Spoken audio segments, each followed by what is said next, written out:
Alam naman natin na ang mga Pilipino mahilig sa sapatos. Yung iba nagpupunta pa ng iba't ibang mga bansa para lang makamura sa pagbili ng sapatos. So, itatopic natin ngayon. Totoo ba na mas mura ang mga sapatos outside the Philippines or hindi naman nagkakalayo yung presyo nila? Bibigyan ko kayo ng ilang brands. So mga pili lang siya, hindi natin ilalahat. Siguro Nike, Adidas, Puma, or any brands na familiar tayo mga Pilipino. So, ang pupuntahan natin is factory outlet siya. So hindi siya yung normal na mga shops ng mga sapatos dito sa Australia. So factory, doon yung mga mura, na mas mura siya kumpara sa mga ibang normal shops. So alam din naman natin na may mga factory din naman doon sa Philippines. So ikukumpara lang natin kung worth it nga ba or malaki nga ba ang difference ng presyo ng mga sapatos. So samahan nyo ako. Ayan po. So nagre-ready na po tayo.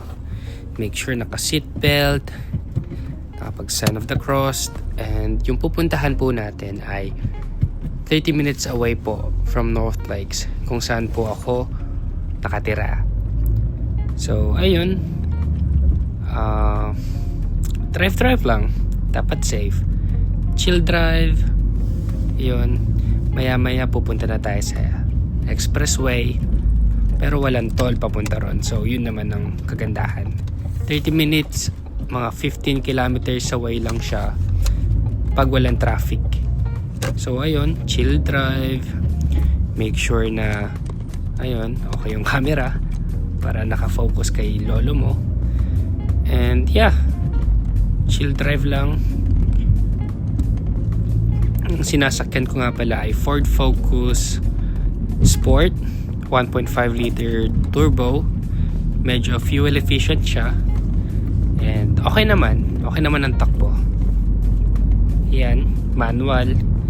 So yabang ang lolo mo, nagwa-one hand minsan.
Lalakad na po tayo papunta sa loob. Grabe ang hirap ng parking. Daming tao kahit weekdays. So yan po yun, TFO. So ang mga shops po dito is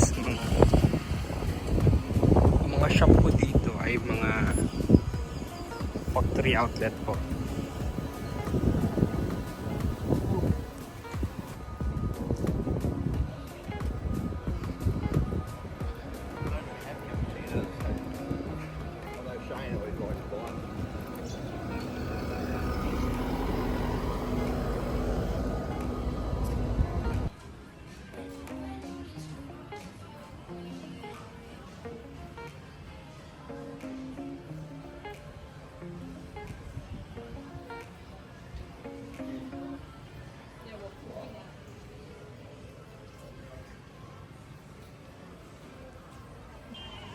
So ayun po no, andito po tayo sa first stop po natin, ang Vans Outlet po. As you can see, naka 50% off po siya sa mga piling mga products po. So ayan po, yan po mga basic Vans design po nila na naka-sale din po. And as you can see, nasa $59 na lang po siya. May black, may blue. Lipat naman po tayo dito. So ayan yung black Vans, leather. So $69 na lang po siya. Naka-sale din po siya from $119. So Australian dollars po siya ha. And itong isa naman po na ito, ng presyo, pero yun, medyo mga old designs po yung mga nandito. Kasi factory outlet nga po siya, hindi bihira po yung mga latest design. Parang yan, yung blue. Dati siyang 169. Dati siyang 200 something, 169 na lang po siya ngayon. So, magkakaiba po ang presyo nila. Depende po sa mga design po ng sapatos. Yan, yung old school design pero ibang kulay. So, $69 na lang po siya ngayon. Yan po. Konting ano lang po sa shop. Yan yung mga design. Konti lang naman po.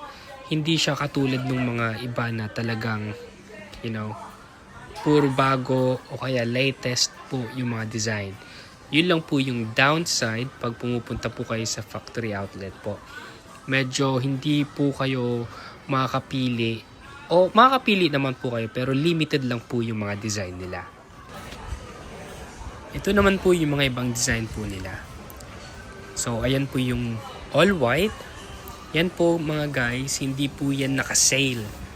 So as I mentioned po earlier, hindi po lahat ng sapatos ay naka-sale. Piling item lang po. Parang yan po, $109 po ang isa. So, same design siya pero magkakaiba po ng kulay. Ayan. Diyan po kayo mamimili ng mga sizes po. Nandyan lang sa likod. So, isa naman po na yan. Same ng presyo pero yun, ibang design. Mga old classic pa. Yan yung mga clean white, black, mga normal design na nakikita natin araw-araw. So, yun. Lipat naman tayo sa ibang shop. So, this is Platypus. Andito din yung mga ibang magkakaibang mga brands ng mga sapatos. So, ayan, New Balance. Nasa $69 na lang po. Ayan. Piling items lang din po yung mga naka-sale. Since factory outlet nga po siya, minsan hindi po natin alam kung ano yung mga isi-sale po nila na mga sapatos. And yun nga po, ang video po na ito ay base lang po para sa mga sapatos. Hindi ko na po pinakita yung mga damit o yung mga iba. Nakafocus lang po tayo sa mga shoes. So dito naman po, Adidas Gazelle. So $119 na lang po siya from $169 po na original price. So yan, mga magkakaibang design pero pare-parehas lang po sila ng presyo. Diyan din sa harap naka-display po yung malaking logo na nagsasabi na sale. As you can see, pare-parehas po sila. Dito naman tayo ngayon sa Converse. Dito konti lang po yung sale. Mga piling items lang din po. Ito, original design, $130. Wala po siyang sale. Yung high cut na white din naman po, $100. Hindi din po naka-sale. Sabi ko nga po kanina, pili-pili lang po yung mga brand na mga sinisale po nila. Ayang low cut white po, classic design. Di ko alam kung Chuck Taylor po yan or ano, pero yan, $130 po siya. Yung mga sizes po niya, nandyan po siya sa likod po nila. Yung black, high cut black. Yung low cut na all black, high cut na white. So ayan po. Kung makikita nyo po yung leather na po na yan, kulay white, naka-sale po siya $100 from $140. Pati po yung white leather po na Converse, $100 na lang po siya. So mga piling items lang po yung mga naka-sale. Yung mga bihira po at hindi po masyado mabenta, parang yan po, $100 na lang from $160. So good bargain na din po siya. mga hindi po nabibili, mga matagal na stock na po, kaya po nila sinisale. Kaya mga yan po. Lipat naman po tayo dito sa New Balance po na shop. So yan, konti lang po yung mga display na sapatos, konti lang yung lifestyle shoes, ayan, New Balance 1000, wala po yung mga ibang brands po nila. So ayan po, makikita nyo, from 260, 150 na lang po. Iba-ibang kulay, iba-ibang design, pero yun nga po, piling mga sapatos lang po siya. Ayan, from 230, 150 na lang. So, ayan po, $80, ayan, mga naka-sale. Ayan po. So, from $230, $150 na lang po siya. So, kaya hindi din po ako nagtagal sa shop po na ito kasi limited lang po yung mga shoes na naka-display po sa kanila. And yung mga naka-sale din po, yun nga po yung mga hindi mabenta na gusto na po nila na ma-dispose. So ayan po. At nandito na po tayo ngayon sa Nike outlet po. So ayan, dyan po yung mga naka-display na mga sapatos. Itong Nike Dunk, I think Nike Dunk po yan, $130 po yan. Pasensya na po, hindi po ako maalam sa mga sapatos. So ayan po yung mga naka-display, minus 40% off pa po yan. So parang yan po, 40% off, dating 110, tapos less 40% off pa po. Parang yan, Air Max po, from 170 minus 40% off po, $102 na lang po siya. Itong $70 minus 40% off, so $42 na lang po siya. So ayan po yung mga iba-ibang design. Yan, $160 minus 40% off pa po siya. Ayan, $170.